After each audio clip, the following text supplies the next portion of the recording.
Are we rolling, Dex? We rolling, Lee? We rolling? Let's go, yeah. Come on, cuz. Are you ready? Yeah. How you nervous, but I'm ready. I'm nervous as well. Yeah. That's fine. We're in it together, so it's fine. Yeah, man. Well, firstly, thank you so much for even coming. It's all right. I appreciate it. I'm glad to be down. Thank you for inviting me here. Yeah, man. You're a star. We love having you here. And thank you for being so engaged so far as well. Yeah, thank you. Yeah, it's nice. And also, it takes a lot of minerals. Yeah. Yes, it does. This is not usually something that, like, I'd be, like, confident enough to do, but I'm glad I've done it. And it's nice to get out of my comfort zone as well. So it's nice. I'm gassed. I'm excited. Yeah, man.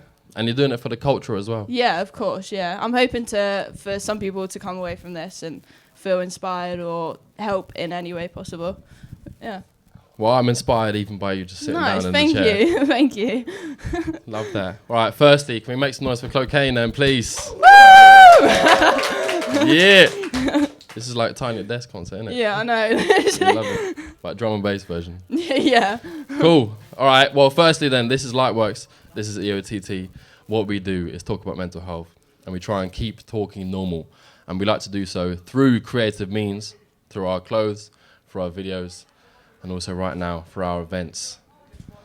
And bringing real people into real spaces to have real conversations. And today our guest is the amazing Clocaine, Bristol resident, superstar, killer on social media. Could say that, yeah. And got bad boy tunes as well. Serious selector. So firstly, let's start off by saying, how are you?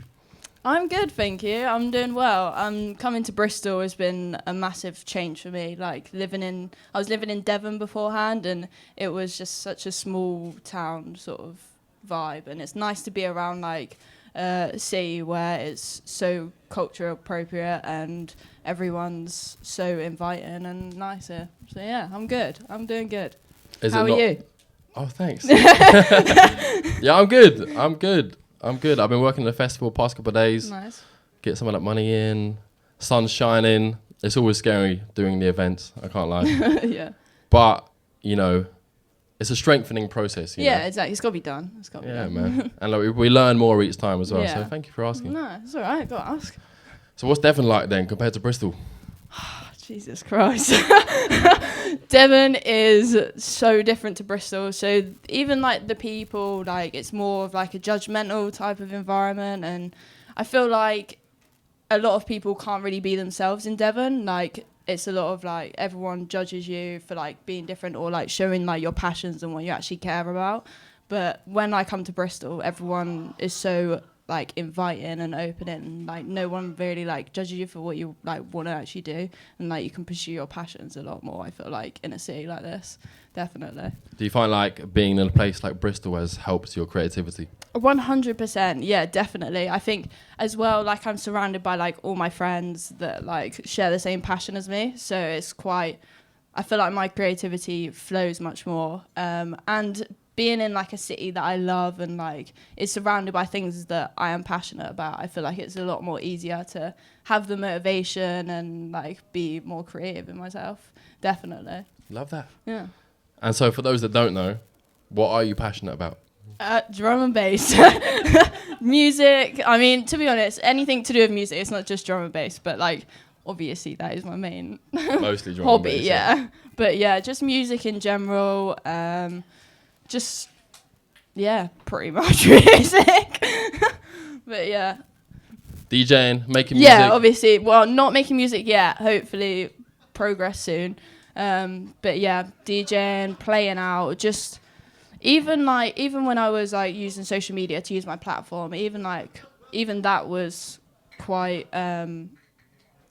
nice because I was able to like share my passion with like anyone like through social media, through like my phones or anything. But yeah, no, it's nice. And so these things that you do love, how are these good for your mind?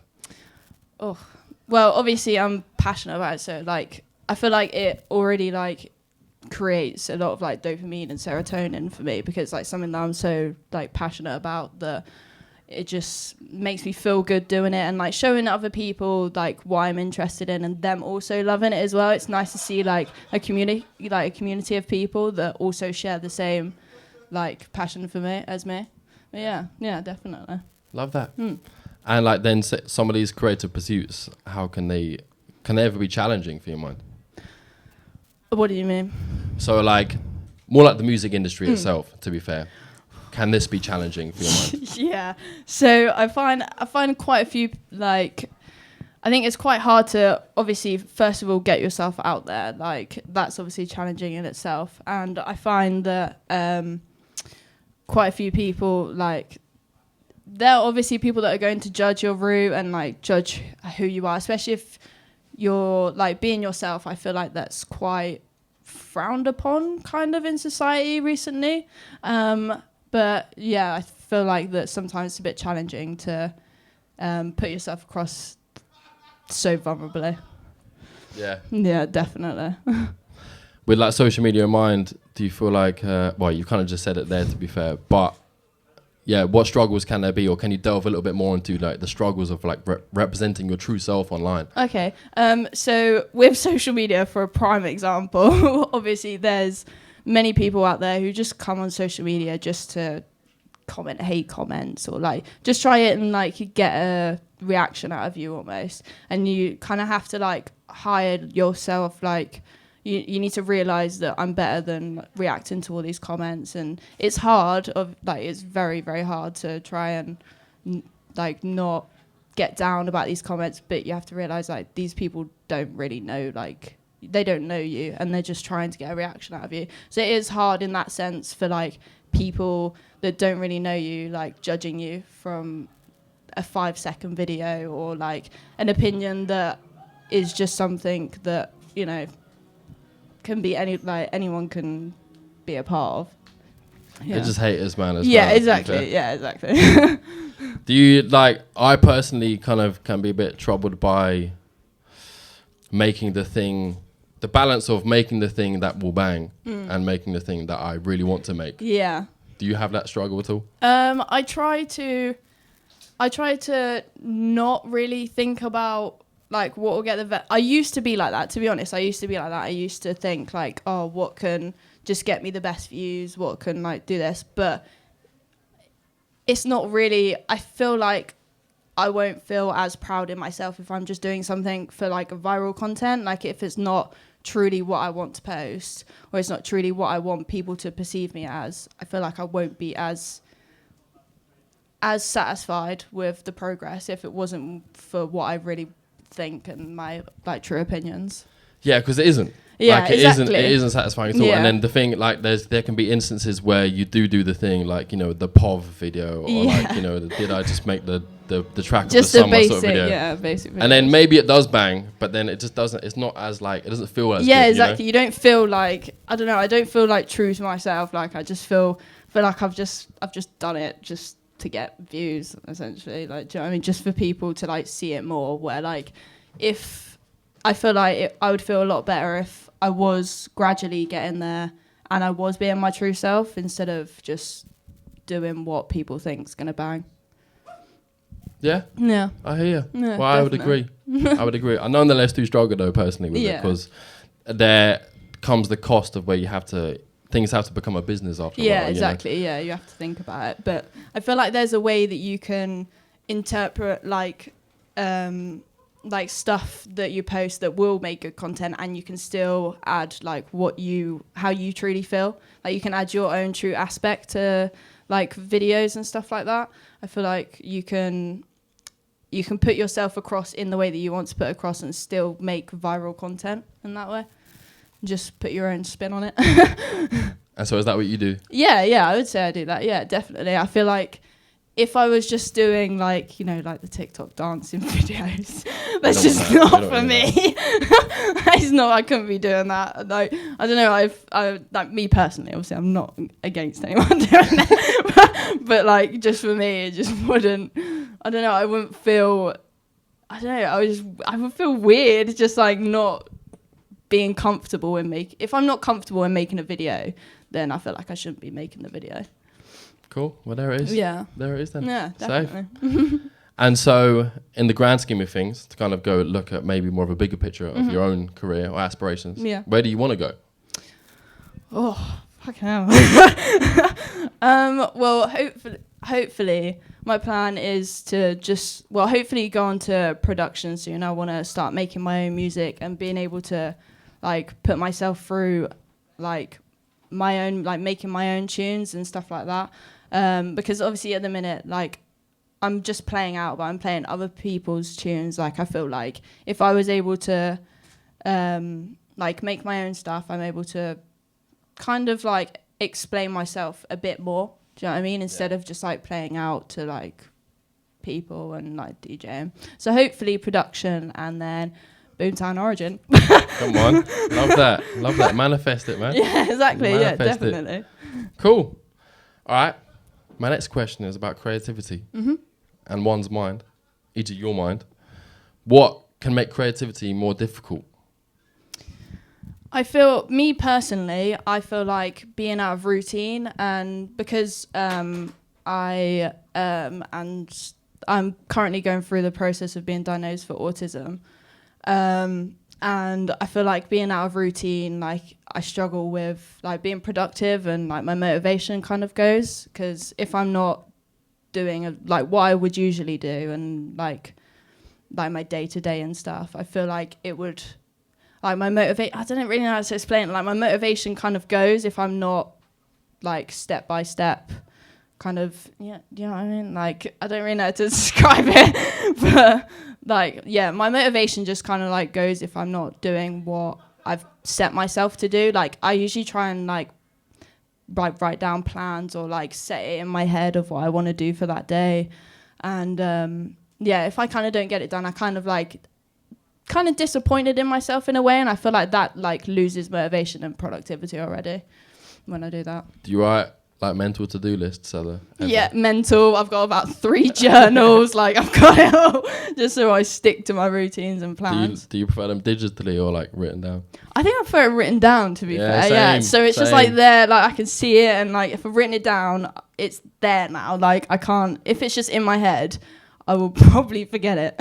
Yeah, word. Yeah. And digital ones is not the same for me as well. No, exactly. And also like part of the fun of it as well, I don't know if it's the same for everyone else, but you know, crossing out something on this to-do list. Yeah, or like a little tick. Yeah, it's I'm beautiful. like, I've done that. Yeah, the satisfaction that you get after Especially you've done if you've got that. like different coloured highlighters as well. yeah, exactly. The different papers, everything. Yeah, that is my kind of thing. Yeah, I love that. Okay, well, yeah, a touch on the aforementioned diagnosis with your autism. What kind of led you to seek that diagnosis? So I think there was like a few things growing up that like I thought, well, first of all, I thought like I was different, and like in society, I felt like I was like different to everyone else. Like not in like just a way of like just in a way of like I do certain things and like I think differently to other people. So I thought, maybe like I researched it all and I hyperfixate quite a lot. And then when I delve into the research about it, I thought, well, what's the hassle of getting a diagnosis about it? And the more I researched about it, the more I kind of like the links kind of like, it was like 2 like links in my head just like clicked together, like, oh, okay, like I am autistic. Like I need to see how like I see the world differently to other people, and how I want to go about this, and how my behavior is the same. Like the diagnosis is never an excuse, or it doesn't change who I am as a person, but it's just nice to know that that's why I felt different to other people. Yeah, definitely. Yeah. Like give some understanding to maybe some of the down days you have. Yeah, like now, like for example, like if like I get quite like overwhelmed in like certain situations, and like on like my sensory issues, like it gets quite overwhelming, and like it's nice to know that I'm not just, you know, I'm not just feeling like that for like for no reason. For no reason. But yeah, no, it's nice. So what's it like day to day? Bloody stressful, mate. Bloody stressful. It's quite different, because like certain clothing will feel like weird, like, or me and I like won't be able to wear certain things, and like in like social settings, like I burn out quite a lot, which is actually, this is quite a good point. Like when I'm away, like doing events or stuff like that, obviously like sometimes I like have to network, or like I stay out like a lot later, and I burn out quite quickly. So it's quite hard to like keep that momentum within like the nightlife kind of scene, and like having to keep the energy for that. But yeah, I struggle with that quite a lot, but just get myself through it. And what helps you get through it? Being with my friends, they were also energetic.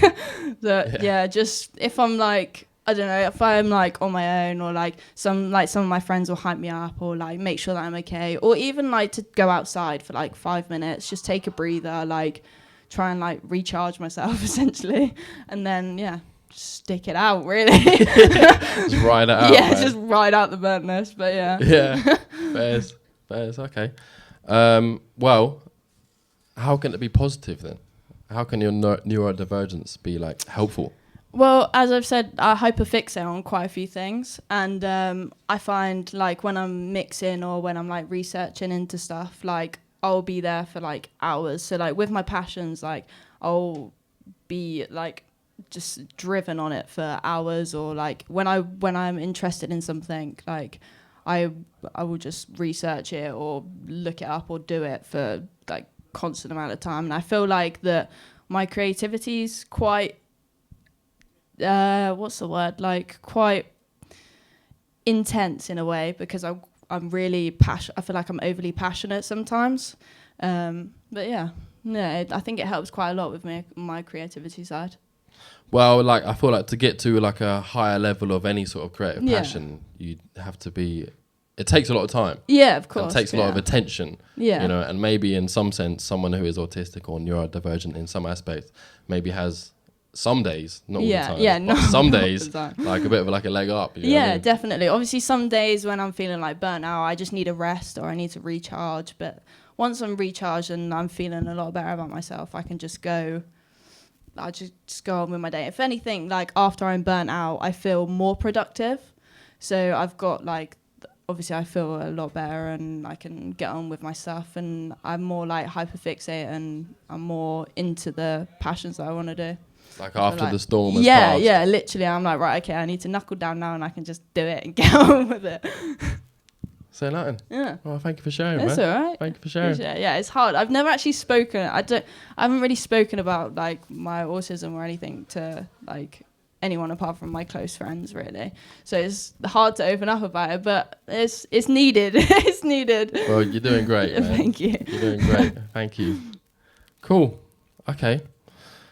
We touched on social media. Mm-hmm. We touched on neurodivergence. We're in Bristol. We're going to touch on drugs a little bit. Nice. My name is Clocaine, obviously, so Yes. we kind of have to. Was that inspired by it at all? Yeah. Okay. Well, to be a bit more direct, how do you feel like drugs or alcohol can be like damaging to one's mind? Oh, quite a lot. I feel like your motivation, and I feel like personally with drugs especially, like if you're taking it constantly and you're feeling like, I feel like that's going to automatically like, what's the word? Like kind of interrupt your creativity and productivity, because I feel like majority of the time, like if you're doing drugs socially or like even in your own home, like time's going to be gone like that. Like you're going to be doing it, you're having fun, yeah, okay, but like are you doing what you really want to do? Like I feel like it interrupts your passion and what like you want to get on with your day. Like I feel like you lose motivation, you lose time, and yeah, I feel like that it could be damaging to quite a lot of your day-to-day life. Definitely. Like productivity. Yeah, well, I think that's the main thing, to be honest. I think your productivity levels go drastically. Like I feel like you're not going to have the same drive as you would, and I feel like it's quite a touchy subject. Like, I feel like that, like, yeah, mainly your productivity levels and like time management as well. Like a lot of it's going to be distracted by like the drugs or alcohol that you are taking. Definitely, especially if you're excessively like doing it. Yeah, definitely. I would agree.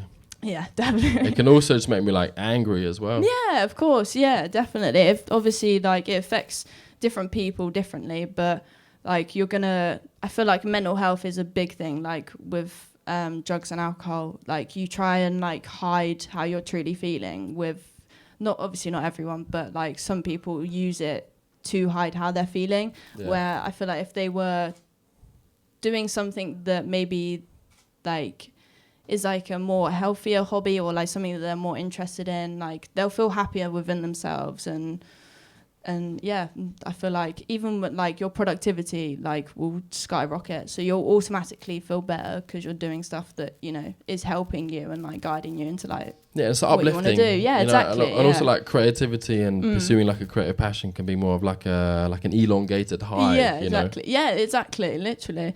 And yeah, I feel like the drugs and alcohol, as you said, like it's more of like a temporary like happiness, I would say.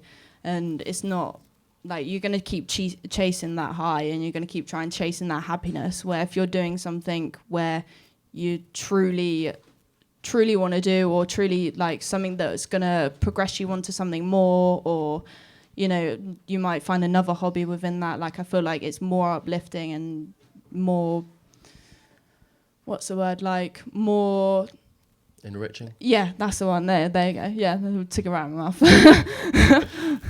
So yeah, I find like I've definitely used drugs in the past to like mask a certain feeling, you know? Yeah, me too, of course. Or to like fit in. Yeah, you know? Because exactly. I can be like quite like socially just I can just be very quiet sometimes. Yeah, do you know what I mean? Or certain times in certain groups of people, I can just not be comfortable. Yeah, basically, and then I'll feel like more inclined to, you know, get the order in. Yeah, and like obviously if people around you are doing it, like you're gonna feel not pressured. Like obviously if people don't pressure you, but if you're surrounded by it, it's gonna be a lot harder to say no, and like you're kind of not more inclined, but like you feel like that you should be doing it because that's what other people are doing. Like you feel like that you need to fit into society by doing that.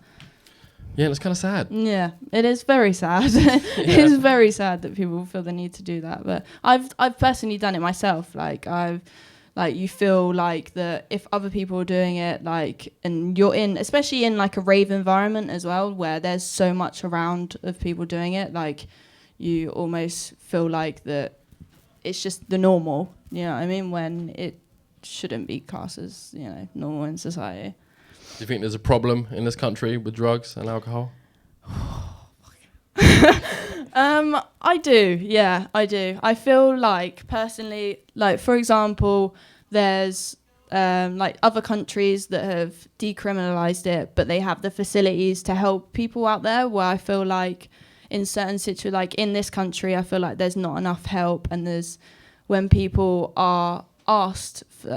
go and ask for help, they're not receiving, like, I don't know whether it's a funding issue or like, I don't know, but I feel like there needs to be more like habilitations and like stuff out there for people to actually get that drive to do it. So I don't think there's enough help within this country at all. What do you think we could be doing better at? Within like the drugs and alcohol type situation, I feel like even like people advertising it, I feel like a lot of like people that people look up to, I feel like if they were saying like the damages of like what it could do, or like even talks, or like just anything, like I feel like we really don't do enough in this country about it. And I feel like that people don't, I feel like it's quite like it is a touchy subject, of course, but I feel like it needs to be talked about for people to actually get help like from it. But if it's just like, you know, kind of shoved under the rug, like no one's gonna get help that they need because no one's talking about it. No one's actually going out actively like trying to resolve it. Yeah, definitely. I think there needs to be more sort of media or message pushing about the ways that we can get high, like without drugs. Yeah, definitely. You know, yeah. rather than saying like, don't drink. It's like do how this can other you do thing. It? Yeah, how can you do it? You know, like, you know, it could be running, you know, or it could be making music or yoga or whatever. Yeah, it is, whatever they feel like they should be doing. Because I feel like sometimes when people say just don't do it, like it kind of makes us want to do it more. Like, no. But it's also not that helpful as well. Yeah, exactly. It's just like, okay, well, what do I do now? Yeah. Yeah. Yeah. But instead, you know, we can replace it with things Yeah, that it's do like a get us high, healthier, you know? stuff that you can do, or like anything that like someone's passionate about, like that can become like not an addiction, but like a healthier sort of lifestyle if you're like doing something else, so to replace it, definitely. Yeah, I agree. And so what might something like that be for you? Ooh, what helps me eat? What's a non-narcotic way that you get high? Music, obviously it's music, like I think mainly like mixing and like even like socializing with my friends, going out with my friends, like just seeing them doesn't have to be drinking or anything, like but like yeah, just seeing them and being surrounded by like honest and like supportive like friends. I feel like that's really good for your mental, being surrounded by people who more uplift you than like kind of drag you down.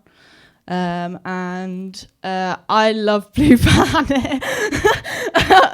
So like documentaries, I love watching documentaries and like nature stuff. Like that's my personal preference. Is that something that eases your mind? Yeah, definitely. I feel like it's mainly like the sea. I find like the ocean like really calming, and it just kind of makes me, I don't know, it's more interesting, and like I don't know, it just makes me feel a lot calmer in myself when I'm watching documentaries or like researching about stuff that I like animals or like the ocean or stuff.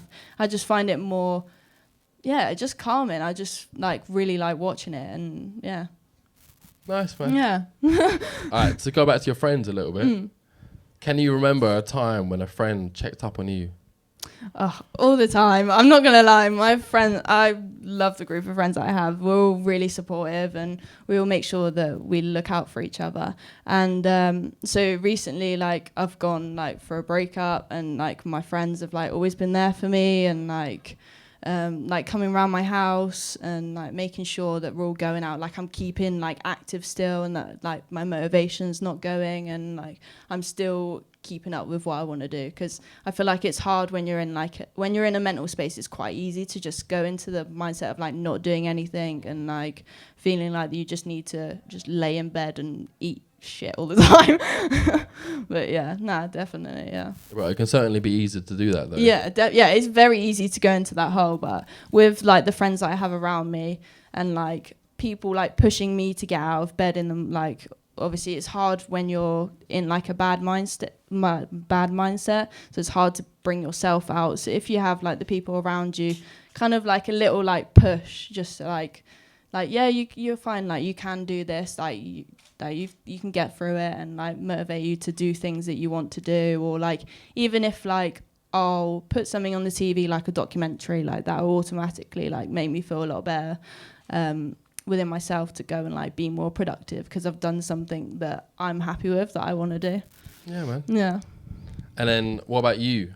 When was the last time you checked up on a friend? I like to check up on my friends quite a lot. Like I would say, I don't know, I'm quite caring as a friend, and I like to know that like all my friends are, you know, happy like with themselves, or like that I'm there for them always. Like I feel like it's really important to check up on your mates, and I feel like you should if anything, you should always do it, whether they're happy or sad. Like you always need to make sure that like, you know, everyone around you's like happy and like as good as they can be. And if not, then obviously help them out, and I would do the same for them. Make sure that like, you know, go around theirs, like make sure that they're not losing the same motivation as I would, and like stuff like that. Definitely. Do you have any like particular ways in which you would do it? Like check up on your friend? It depends who it is. If it's like my best mate, we would be more like, come on, Chloe, like get up. Yeah. And we're more like disciplined with each other. Yeah. But I think we're very close, and we've known each other for ages. So like we're very comfortable within each other to like be able to do that. But like with some other friends, like just even a talk, I think like a talk does so much for someone. Like just asking how they are, like asking like what's troubling them, like is there anything that I can do? Like there's so many, like I think a talk goes so far with helping someone's mental health. definitely. Love that. Love that. And how do you like to be checked up on? Ooh, that's a hard one. What are like what's like some no-nos? Oh, right. I think like, you got me here. How would I not like to be checked? I think I get quite overwhelmed quite a lot. So if someone's like constantly kind of like, I mean, I don't know. Me like, myself, man, I don't like people asking too many questions. Yeah, if it's too much for me, like I will start feeling overwhelmed, and if anything, I'll kind of, it's not healthy, but I will kind of push you away a bit more. If anything, like if I feel like too much, or like or I feel like that maybe like their intentions aren't like right. If I'm feeling so overwhelmed, and then I'll start to overthink and like but I think like mainly. I think just sitting down and like one-to-one talks is like my main thing. I think like doing it in front of like a group of people, like I struggle. Well, I say this, I'm doing this right now, but I'd struggle to like talk about my mental health and like stuff like that with like a big group of people. So like more like one-to-one talks, or like if we're like going out to do something, like just stuff like that would like, I feel like I would much prefer than like, like someone just going, "You okay? What's wrong?" Like in front of like a whole group of people. It's just a lot. Yeah, sometimes I don't want to be asked a direct question. Yeah, exactly. Yeah. I sometimes if someone asks me how I am, I'm like, can you not tell? Yeah. Like, is it not obvious? My that face I'm not is okay? literally grumpy as hell right now. Yeah. So for me, sometimes I find it can be helpful if they just talk about something else. Yeah, exactly. Or like put on a TV show or some shit. Do you know what I mean? Yeah. And just like hug. Yeah, cuddle, just give me there. a hug. Yeah, definitely. Just like be there. Yeah, exactly. Yeah, just kind of like be like comfort. Like just if we're doing something together, like even like to be honest, even like going out and like doing something that we both like to do, like that will cheer me up in itself. Like instead of even like asking, like talking about it, like we can go out and do stuff, which will automatically like make me feel like a lot better because we're going out. Like socialising or doing something that we like to do. Do you know what I mean? And sometimes it's really hard to talk about it as well. Yeah, definitely. It is very hard to open up, and I feel like a lot of people like struggle to kind of get across what they mean as well. Like I know I'm like that. Like a lot of the time I struggle to voice what I'm actually feeling, and usually like I stutter and like I just can't really speak about it most of the time. So I feel like even if like we go out as well and then talk about it after, I feel like I'd be more inclined to like speak more, like if I do something beforehand. You know what I mean? Like the wet the whistle. Yeah, exactly. Yeah, literally. Yeah, fairs. Okay, cool. Well, before we open up to the room, if anyone else has any questions for the lovely Clocaine over here, I have a couple more questions, which is more about the culture and society in general rather than your own self. Okay. But what do you think is going wrong in society, if anything? Okay. I think society is very judgmental nowadays, and I feel like there's a lot of people which frown upon people being their true self and their true identities, and I feel like if people were more caring about what they want to do and what they want to pursue instead of trying to like fit in with society, and I would stop being like would not be judgmental towards other people, I feel like the world would be a lot happier. Definitely. If people, I feel like it's quite hard to be yourself and authentic in this type of world, because there's a lot of people who like kind of just, I don't know what it is, to be honest with you. I don't know why they do it. But yeah, I don't know. I feel like there's so many judgmental people out there that just need to just realize what they want to do. And I feel like they need to find themselves quite like a lot instead of just going out and, taking the piss out of other people. Yeah, definitely. There's bastards, isn't it? Yeah, definitely. Okay. And so you probably kind of answered it a little bit in that question anyway, that answer anyway. But what changes would you like to see? What can we be doing better? Ooh, I feel like social media is a big one. I think social media has changed quite a lot of people. And I feel like as society, like people are kind of shoved in their faces what they should be like, and they feel like that they need to be a certain way or act a certain way, and I feel like we should be promoting more like self-care and like stuff that you want to do within yourself, like promoting your authentic self more. I feel like that should be pushed a lot, definitely. Okay, well, noted for any future EOTT posts. Yeah. And all right, this question wasn't scripted, but what does self-care look like for you to take us home? Okay. Self-care for me is being around my friends, doing stuff that I love, focusing on music and going out, just doing productive things that would like help my future self, if anything, like things that will benefit me in the long run, or like stuff that I'm happy doing, or stuff that I'm just passionate about, or like I have a little bit of care for, and anything like that, to be honest, would like, I think is self-care to me, like doing anything that you're passionate about, that you want to pursue, or even like a little hobby. It could be just going for a walk, or take your dog for a walk, like literally anything like that. I find it's self-care to me. Well, thank you. That's all right. And the final one I have here, Okay. the final one, to bring it all the way back to the start, is, are you okay? I'm great, and I am actually a lot better after this talk, funnily. Whoa, man, that's what I'm talking about. Yeah. Woo! Yeah, woo! Yeah, That's what we need, man. Yeah, no, I'm glad. Thank you. Thank you so much for inviting me down here. It's been amazing, and I'm so glad I got to speak on this. And I feel like not enough people in the scene have that person that like says stuff like this, or like a lot of people that, you know, they would look up to essentially, or, you know, and I'm hoping that like someone can come away from this feeling like that they can do something to help their mental health, or like their creativity or anything. But yeah, thank you. Yeah. Well, now that person to look up to is you. Yeah, let's go. That's beautiful, man. Lovely. Thank you. Okay, cool. Well, does anyone have a question for the amazing Clocaine? That's going to reach, to be fair.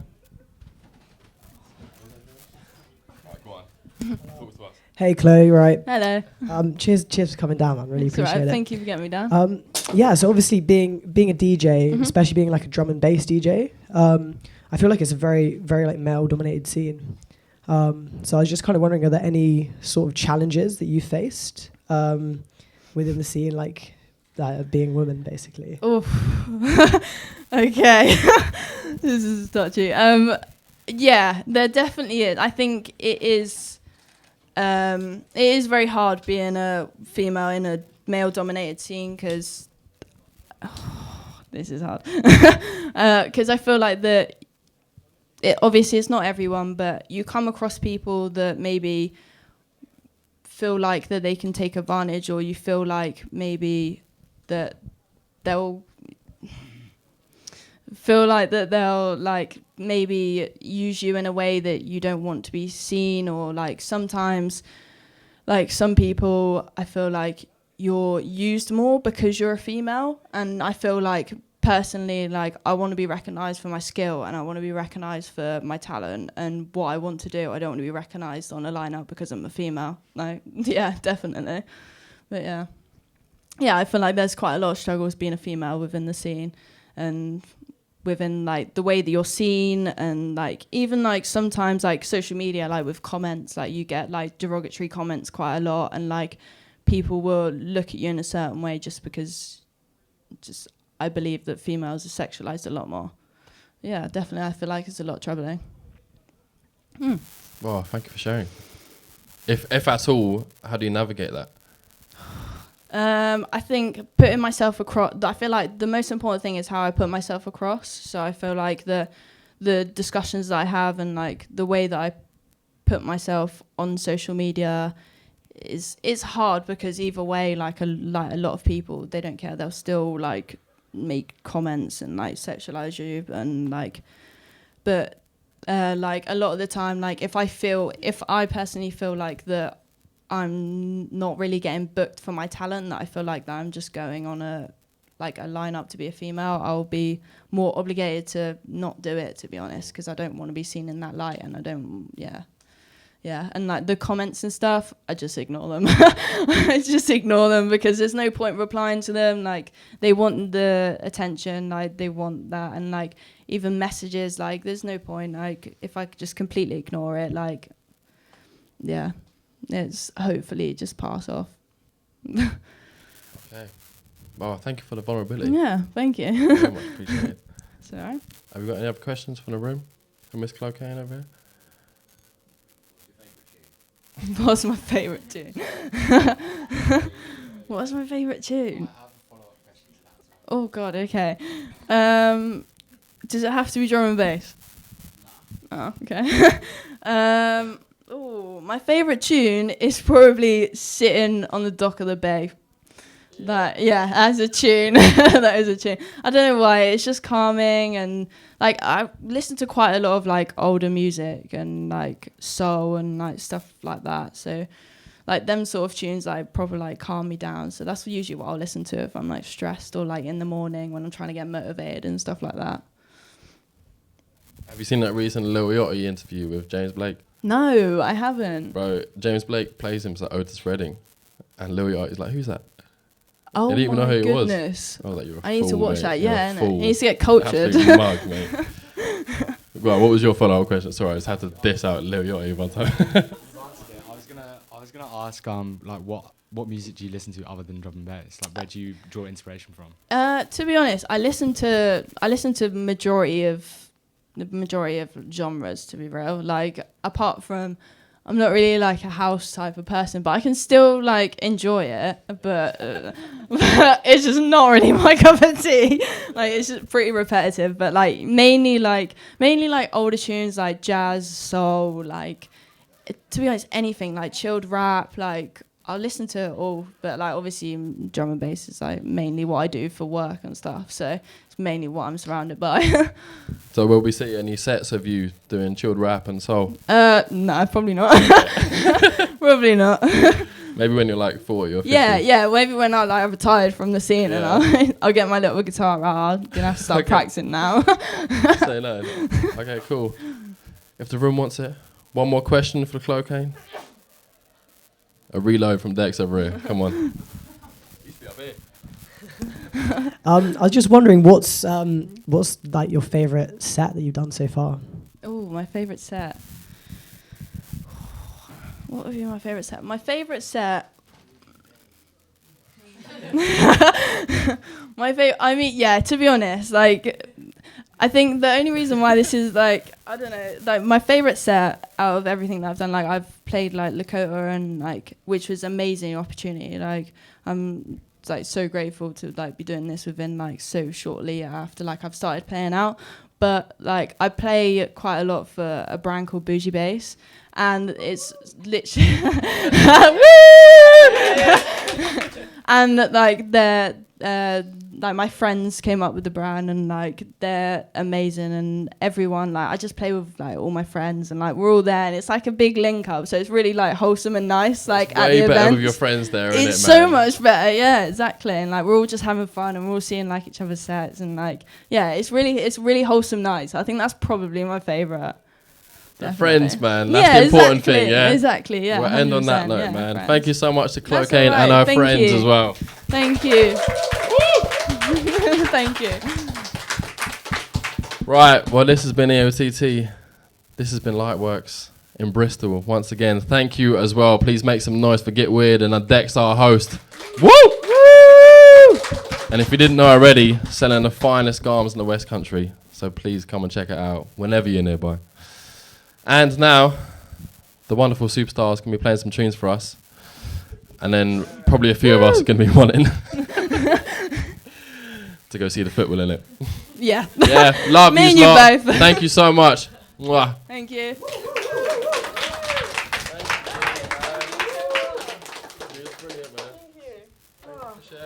That was